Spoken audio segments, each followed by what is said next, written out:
Welcome to study classes. आज हम लोग प्रकाश के अपवर्तन की चर्चा करेंगे। इंटरमीडिएट फिजिक्स के लिए महत्वपूर्ण टॉपिक है और इससे प्रश्न भी आपकी परीक्षा में पूछा जाता है। रिफ्रैक्शन ऑफ लाइट, रिफ्लेक्शन आप पढ़ चुके हैं, प्रकाश का परावर्तन।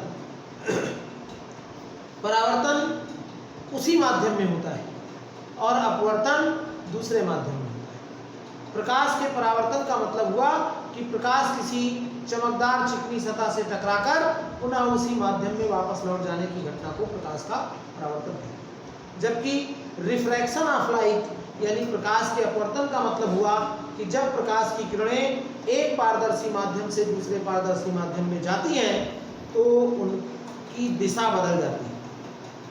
दिशा के साथ साथ उनका वेग भी बदलता है और इस घटना को प्रकाश का अपवर्तन कहते हैं। यानी प्रकाश किरणों का एक माध्यम से दूसरे माध्यम में जाने पर उनके वेग और दिशा में परिवर्तन हो जाता है और इस प्रकार से जो ये घटना होती है इसी को हम प्रकाश का अपवर्तन कहते हैं, यानी रिफ्रैक्शन ऑफ लाइट कहते हैं। अब प्रकाश का अपवर्तन दो तरीके से होता है, विरल माध्यम से सघन माध्यम में और सघन माध्यम से विरल माध्यम पर निर्भर करता है अपवर्तन का तरीका कि अपवर्तन कैसा होगा। और जैसे परावर्तन के दो नियम थे वैसे अपवर्तन के भी दो नियम हैं। पहला नियम जो है वही जो परावर्तन का पहला नियम था वही अपवर्तन का भी पहला नियम। अपवर्तन का पहला नियम क्या है? आपतित किरण, अपवर्तित किरण तथा आपतन बिंदु पर अभिलंब ये तीनों एक तल में होने चाहिए। आपतित किरण, अपवर्तित किरण और आपतन बिंदु पर अभिलंब ये तीनों एक तल में होने चाहिए। और दूसरा नियम है आपतन कोण की ज्या माने साइन और अपवर्तन कोण की ज्या का अनुपात एक नियतांक होता है। इसे पहले माध्यम के सापेक्ष दूसरे माध्यम का अपवर्तनांक कहते हैं। यह नियम स्नेल का नियम भी कहलाता है। तो ये अपवर्तन के दो नियम हैं, इन्हीं नियमों के आधार पर प्रकाश का अपवर्तन होता है। तो प्रकाश के अपवर्तन के दो नियम हैं। पहला नियम आपतित किरण, अपवर्तित किरण तथा आपतन बिंदु पर अभिलंब तीनों एक तल में होने चाहिए। और जो प्रकाश के अपवर्तन का दूसरा नियम है जिसको स्नेल का नियम भी कहा जाता है, आपतन कोण की ज्या और अपवर्तन कोण की ज्या का अनुपात एक नियतांक होता है। इसे पहले माध्यम के सापेक्ष दूसरे माध्यम का अपवर्तनांक कहते हैं। यहाँ पर दो तरीके से अपवर्तन हो सकता है, विरल माध्यम से सघन माध्यम में और सघन माध्यम से विरल माध्यम में। तो इस तरीके से जब दो प्रकार से अपवर्तन होता है तो इनकी दो अलग अलग स्थितियां हैं। जब प्रकाश का अपवर्तन विरल माध्यम से सघन माध्यम में होता है माने प्रकाश की किरणें विरल माध्यम से सघन माध्यम में जाती हैं तो अभिलंब की ओर झुक जाती है, माने अपवर्तन कोण आपतन कोण से छोटा होता है, यानी प्रकाश की किरण अभिलंब की ओर झुक जाती है। आप जानते हैं ये अभिलंब है, ये अपवर्तक तल हो गया दोनों, और ये आपतित किरण हो गई। इसी प्रकार से ये अपवर्तित किरण हो गई और ये दोनों अभिलंब हैं। तो जब प्रकाश की किरण विरल माध्यम से सघन माध्यम में जाती है तो अभिलंब की ओर झुक जाती है, माने जो अपवर्तन कोण का मान है वो आपतन कोण से छोटा है। और इसी प्रकार से जब प्रकाश की किरण सघन माध्यम से विरल माध्यम में जाती है तो जो अपवर्तन कोण का मान है वो आपतन कोण से बड़ा होता है, यानी R का मान I से बड़ा होता है। यानी जब प्रकाश की किरण सघन माध्यम से विरल माध्यम में जाती है, जब प्रकाश का अपवर्तन सघन माध्यम से विरल माध्यम में होता है तो अभिलंब से दूर हटता है, माने अपवर्तन कोण का मान बढ़ जाता है। और आपतन कोण की ज्या और अपवर्तन कोण की ज्या का अनुपात एक नियतांक होता है। इसे ही हम पहले माध्यम के सापेक्ष दूसरे माध्यम का अपवर्तनांक कहते हैं। तो क्या मतलब हुआ? जब प्रकाश विरल से सघन में जाती है तो जो 1μ2 है, 1μ2 का मतलब होता है μ2/μ1। इसी को 1n2 भी लिखा जाता है, तो चाहे आप 1n2 लिखें या 1μ2 लिखें एक ही बात है। 1μ2 का मतलब हुआ μ2/μ1। तो जब विरल से सघन में जाएगा इसका मतलब हुआ कि जो अपवर्तनांक है यानी माध्यम है, यहाँ पर μ2 का मान यहाँ पर विरल से सघन में प्रकाश की किरण जा रही है, तो जब विरल से सघन में जाती है तो चूंकि इसका मान I का मान 1 से अधिक, I का मान R से अधिक है, इसलिए sign I greater than sign R1 होगा। यानी यहाँ की अगर हम बात करें sign I greater than sign R1, यानी sign I upon sign R1 क्या हो जाएगा, ग्रेटर देन 1, और यही क्या है μ2 अपान μ1 ग्रेटर देन 1, यानी μ2 ग्रेटर देन μ1। μ2 दूसरे माध्यम का अपवर्तनांक पहले माध्यम के अपवर्तनांक से अधिक। अगर इसकी बात करें तो चूंकि I का मान R से छोटा है, साइन I भी साइन R से छोटा होगा। साइन के केस में कोण के बढ़ने पर मान बढ़ता है, तो इस प्रकार से अगर हम यहाँ बात करें तो sign I upon sign R क्या हो जाएगा,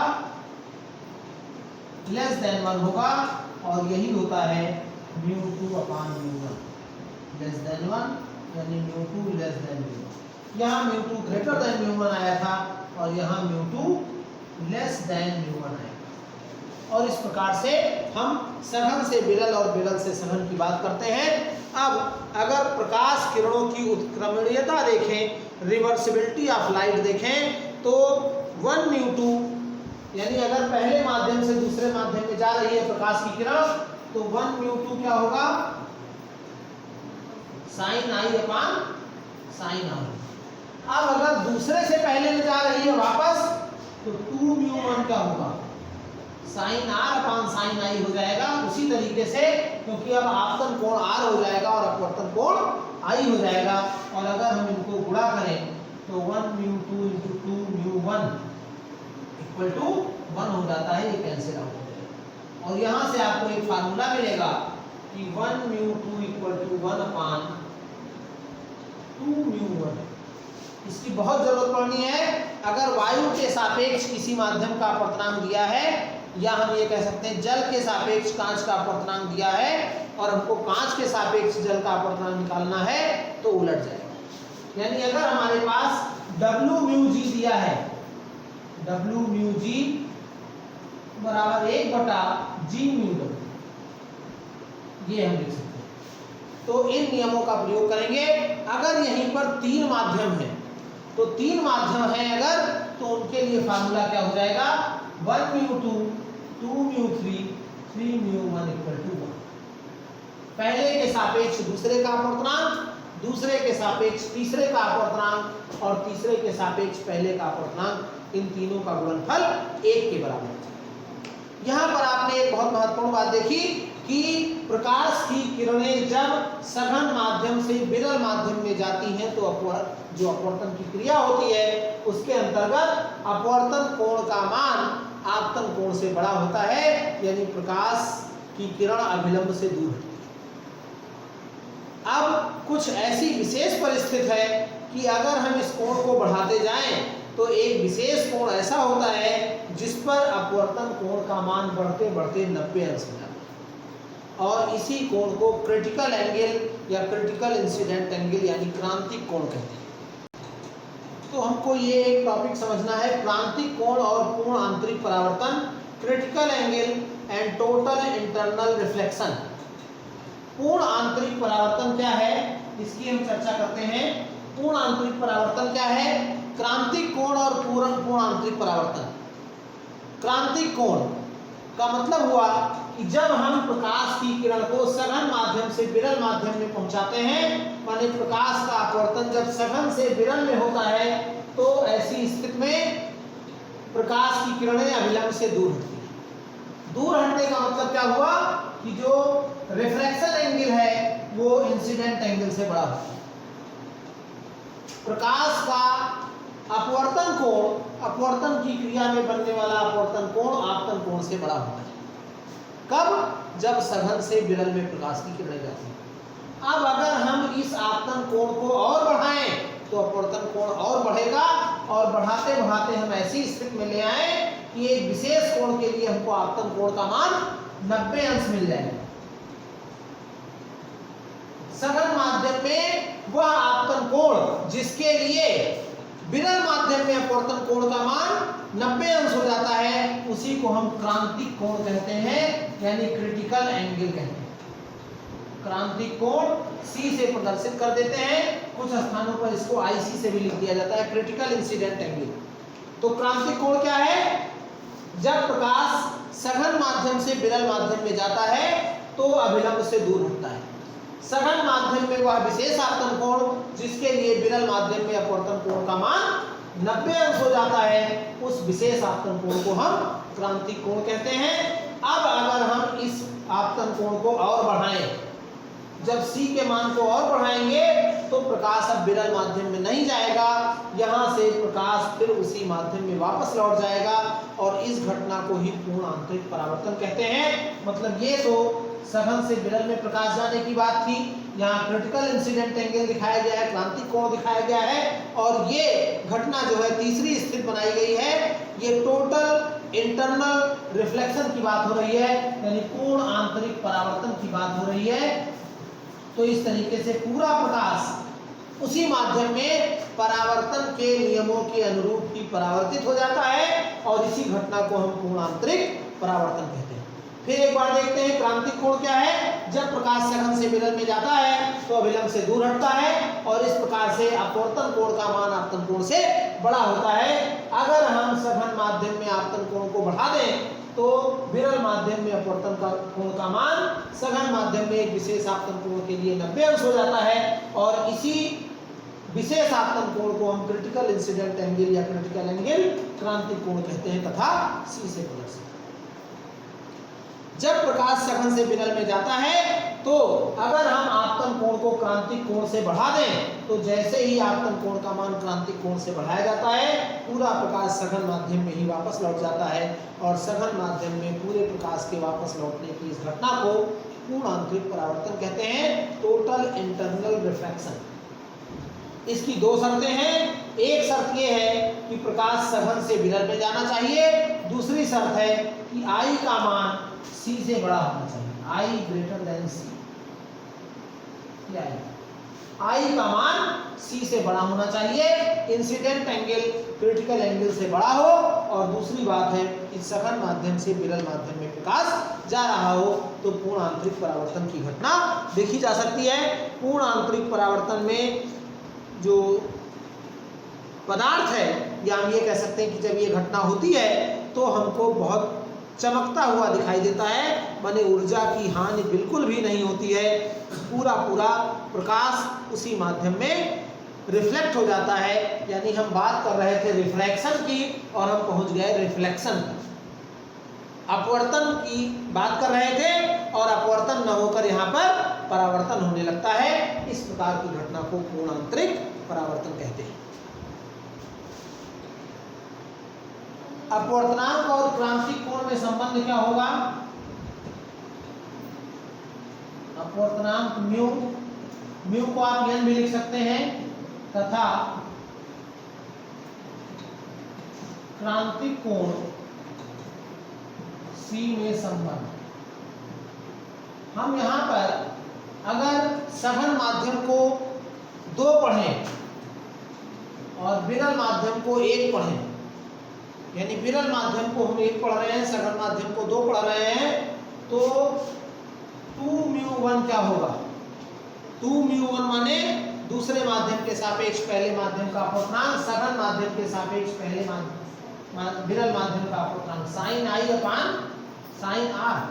तो sin I माने C हो जाएगा और sin R मीन्स हो गया 90 और sin 90 की वैल्यू 1। तो sin C क्या हो जाएगा?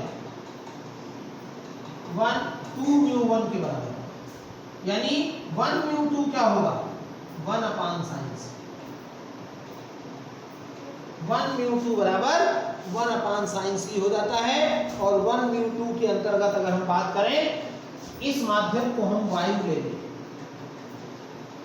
और इस माध्यम को कांच ले लें तो वायु के सापेक्ष कांच सघन माध्यम होगा और इस प्रकार से हम aμg का मान अगर निकालें तो 1 अपान sin C के बराबर। और इस प्रकार से हम यहाँ अपवर्तनांक और क्रांतिक कोण में संबंध ज्ञात कर लेते हैं। कांच वायु के लिए जो क्रांतिक कोण है वो 41 अंश 49 मिनट होता है।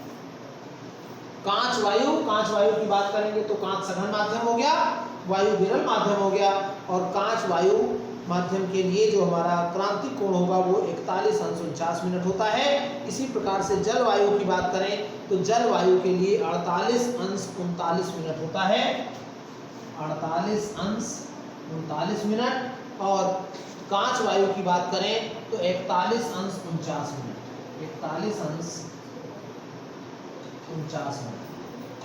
कांच वायु ये आपको याद कर लेना चाहिए, कांस्टेंट क्वांटिटी है और कहीं भी जरूरत पड़ सकती है। वैसे अगर किसी न्यूमेरिकल में जरूरत पड़ती है तो वहाँ मान इसके दिए होते हैं, जो दिया होगा वही मान आपको रखना है। जल तो इस प्रकार से ये क्रांतिक कोण और अपवर्तनांक के बीच संबंध हुआ। इस पर तमाम तरीके के सवाल हैं। जल में परखनली का तिरछा चमकते हुए दिखाई देना, अगर हम जल में कांच की परखनली को तिरछा रखें तो वहाँ पूर्ण आंतरिक परावर्तन की घटना होती है, जिसके कारण हमको वो चमकती दिखाई देती है। कांच में दरार पड़ जाती है, अगर कहीं से कांच चिटकता है तो वो भी पूर्ण आंतरिक परावर्तन की घटना के कारण होता है, क्योंकि उसमें वायु की पतली परत आ जाती है, और पतली परत आ जाने के कारण इन दरारों पर पड़ने वाला टेढ़ा प्रकाश जो है वो वायु की परत में न जाकर बल्कि कांच वायु के सीमा पृष्ठ से पूर्ण परावर्तित होकर हमारी आंख में पहुंचने लगता है, और इस प्रकार से वो चमकीला दिखाई देता है। यानी प्रकाश अंदर न जाकर कांच वायु पृष्ठ से परावर्तित हो जाता है और हमारी आंख में पहुंचता है। इसी प्रकार से हीरा भी चमकता है। हीरे का चमकना भी पूर्ण आंतरिक परावर्तन पर आधारित है। हीरे से वायु में आने वाली प्रकाश किरणों के लिए क्रांतिक कोण का मान बहुत कम होता है, इसका मान केवल 24 अंश होता है। जब बाहर का प्रकाश किसी कटे हुए हीरे में प्रवेश करता है तो कटे हुए हीरे में प्रवेश करने पर उसके भीतर विभिन्न तलों पर बार बार पूर्ण आंतरिक परावर्तन की घटना होती है, और इस प्रकार से जब आपतन कोण का मान 24 अंश से कम हो जाता है तभी प्रकाश बाहर आ पाता है और सभी दिशाओं में प्रकाश प्रवेश करता है, लेकिन वो निकलता केवल कुछ विशेष दिशाओं से ही है, क्योंकि 24 अंश से कम बहुत कम दिशाओं में होता है। तो जब बहुत कम दिशाओं से बाहर निकल पाता है तो इन दिशाओं से देखने पर हमको हीरा चमकदार दिखाई देने लगता है, और ये भी घटना आपकी पूर्ण आंतरिक परावर्तन पर है। रेगिस्तान में मरीचिका माइलेज, यानी रेगिस्तान में दूर कहीं पानी का दिखाई देना, यद्यपि वहाँ वास्तव में पानी नहीं होता है, ये भी पूर्ण आंतरिक परावर्तन ही है। गर्म वायु और ठंडी वायु की परतें जो होती हैं उनके कारण ऐसा होता है। ठंडे प्रदेशों में भी मरीचिका का कारण यही है। एक ऑप्टिकल फाइबर है, प्रकाशिक तंतु है जिसको हम ऑप्टिकल फाइबर कहते हैं, ये भी पूर्ण आंतरिक परावर्तन की घटना पर ही आधारित है। इसमें बहुत लंबा क्वार्ट्ज का अपवर्तनांक 1.7 होता है। इसका लगभग 10⁻⁻⁴ मीटर मोटाई का पतला पाइप होता है, जिस पर सभी स्थानों पर 1.5 अपवर्तनांक का एक पदार्थ लेप दिया जाता है, और लेपित कर देने के पश्चात इसके जो भीतरी भाग हैं इनको क्रोड कहा जाता है। लेपित भाग को क्लैडिंग या अधिपट्टन कहते हैं। क्रोड के पदार्थ का अपवर्तनांक अधिपट्टन के अपवर्तनांक की तुलना में सदैव अधिक होता है। हमने बताया भी कि 1.7 होता है और इसका 1.5 होता है। इस प्रकार से यहाँ पर पूर्ण आंतरिक परावर्तन की घटना होती है, और प्रकाश बाहर पूर्ण आंतरिक परावर्तन के कारण जब निकलता है तो पूर्ण प्रकाश यानी उसमें कहीं भी किसी प्रकार की ऊर्जा का क्षय नहीं होता है। तो इस प्रकार से पूर्ण आंतरिक परावर्तन पर आधारित है ऑप्टिकल फाइबर, और इसका उपयोग तमाम प्रकार के चिकित्सा संबंधी कार्यों में, प्रकाशीय परीक्षण में लाइट पाइप के रूप में किया जाता है। तो ये अपवर्तन की बात हुई। रिफ्रैक्शन ऑफ लाइट की चर्चा हम लोग कर रहे थे, और 1μ2 sin I/sin r के बराबर हुआ। ये इंपॉर्टेंट प्रश्न है, स्नेल का नियम कहलाता है। और जो अपवर्तन का कारण है, अलग अलग माध्यम में प्रकाश की चाल का अलग अलग होना है। एक बहुत महत्वपूर्ण सवाल है कि अपवर्तन की क्रिया में क्या नहीं बदलता है। तो अपवर्तन की क्रिया जब होती है, प्रकाश एक माध्यम से दूसरे माध्यम में जाता है, महत्वपूर्ण प्रश्न है कि आवृत्ति नहीं बदलती है, जबकि प्रकाश की चाल बदल जाती है। तो अपवर्तन का जो कारण है, अलग अलग माध्यम में प्रकाश की चाल का अलग अलग होना है। माध्यम बदलने पर प्रकाश की चाल बदल जाती है, जबकि आवृत्ति नहीं बदलती है। तो माध्यम में चाल का अलग अलग होना ही अपवर्तन का कारण है। अब हम गोलीय पृष्ठों पर अपवर्तन की चर्चा करेंगे अगले सेशन में। अगर आपने हमारे channel study classes bye Ajay Mehrotra को अभी तक सब्सक्राइब नहीं किया है तो चैनल को सब्सक्राइब करके बेल आइकन को प्रेस कर दीजिए, ताकि इस पर आने वाले वीडियो के नोटिफिकेशन मिलते रहें और आप उनका बेहतर लाभ लेकर अपना सिलेबस अच्छे से तैयार कर सकें। वीडियो को लाइक और शेयर अधिक से अधिक करें। आपका लाइक और शेयर बहुत महत्वपूर्ण है। वीडियो को पूरा देखकर आप अपना नोट्स तैयार कर सकते हैं। बहुत बहुत धन्यवाद। अगले सेशन में हम गोलीय पृष्ठों पर अपवर्तन की चर्चा करेंगे।